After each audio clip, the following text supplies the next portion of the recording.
حضرت محمد صلی اللہ علیہ وسلم دنیا کے ایسے مہاپرش تھے، سب سے پہلے آدرشوں کو اپنے اوپر ڈھالتے تھے تب بتاتے تھے۔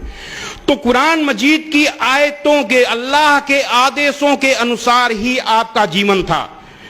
قرآن مجید کی سورہ 21 آیت نمبر 107 میں اللہ کا آدیش آیا کہ اے محمد، ہم نے تم کو ساری دنیا کے لیے رحمت بنا کر بھیجا ہے، دیالو بنا کر بھیجا ہے۔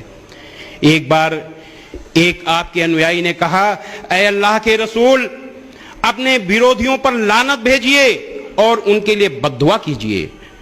حضرت محمد صلی اللہ علیہ وسلم نے کہا، مجھے اللہ نے بد دعا دینے کے لیے، لعنت بھیجنے کے لیے نہیں بھیجا، ہمیں رحمت کے لیے بھیجا ہے، دیا کے لیے بھیجا ہے۔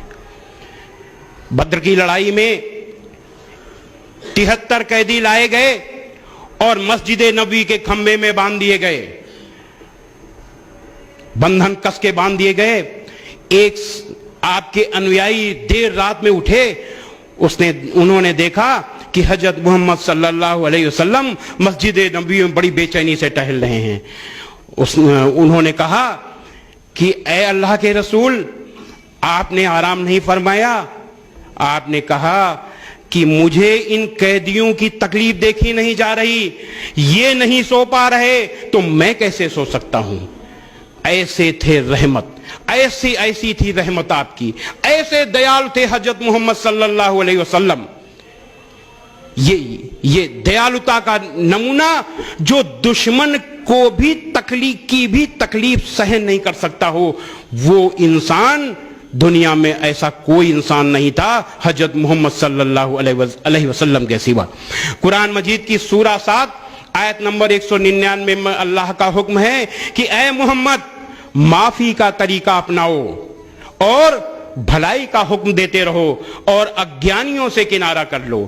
حضرت محمد صلی اللہ علیہ وسلم ایک ہی شبد جانتے تھے، معافی، معافی اور معافی، اس کے علاوہ کچھ نہیں جانتے تھے، اور پوری زندگی بھلائی کا اپدیش دیتے رہے، اپنے ساتھیوں کو بھلائی کرواتے رہے اور اگیانیوں سے کنارہ کر لیا۔ میں نے کیا کہا کہ مکہ کے اگیانیوں سے آپ کنارہ کر کے مدینہ چلے گئے، اگیانیوں سے بھی کنارہ کر لیا۔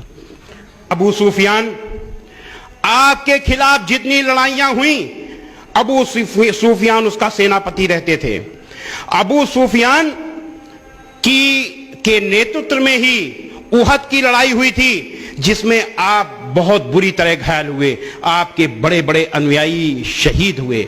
اس کے بعد بھی فتح مکہ کے دن آپ نے کہا کہ ابو سفیان کو معافی، اور ابو سفیان کے گھر میں جو داخل ہو جائے اسے بھی معافی، جو اپنے گھر کے دروازے بند کر لے اسے معافی، اور جو عبادت گاہ میں داخل ہو جائے اسے بھی معافی۔ یعنی کسی نہ کسی بہانے سب کو معافی دینے کا بہانہ چاہیے تھا حضرت محمد صلی اللہ علیہ وسلم کو، اور اس مکہ میں معافی دیا جہاں پر قدم قدم میں پر آپ کے لیے روڑے بچھائے گئے، آپ کیا کیا نہیں کیا گیا، اس مکہ کے ایک ایک انسان کو آپ نے معاف کر دیا۔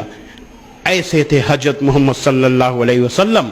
لیکن ہر سال ہر جگہ سیرت کے جلسے ہوتے ہیں، مجھ کو بھی بلایا جاتا ہے، تو میں ایک ہی بات کہتا ہوں کہ میں بول رہا ہوں، سیرت پر میں بول رہا ہوں، مجھے اپنے دل پر ہاتھ رکھنا چاہیے کہ حضرت محمد صلی اللہ علیہ وسلم کے جن آدرشوں کو، جس آچرن کو میں بتا رہا ہوں، کیا میں اس کا پالن کرتا ہوں؟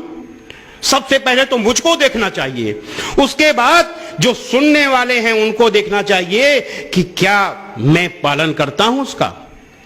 اور اگر نہیں کرتے ہیں تو اگر 10% بھی اس کو مان لیں تو سمجھ لیجئے جلسہ کامیاب، اور نہیں سننے کے بعد تالی بجا کر کے چلے گئے اور وہ کہیں بھی نہیں ہے آدرش، تو پھر جلسہ ناکامیاب اور آپ بھی ناکامیاب۔